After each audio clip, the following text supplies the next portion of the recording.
Hoy, anong balita? Ito, nagtatrabaho. Kakapagod na nga eh.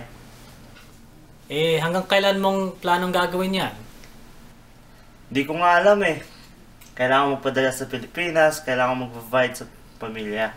Kung nawala ang trabaho mo ngayon, gaano katagal bago maubos ang pera mo? 1 linggo? 2? 3? Mababayaran mo pa ba ang mga komportable ng kwenta ng buhay? Oo nga no. Mahirap nga makahanap ngayon ng trabaho. Kahit government, hindi tayo mabigyan ng magandang trabaho. Meron akong solusyon. Kumusta mga kabayan? Ako po si Jeff Agapito. Ako po si Greg Mayer Carlos. Familiar po ba ang napanood nyo kanina? Pareho rin ba ang sitwasyon na nakita nyo sa inyong sariling buhay? Para umasenso sa kasulugan, At sa pera, tawagan nyo kami.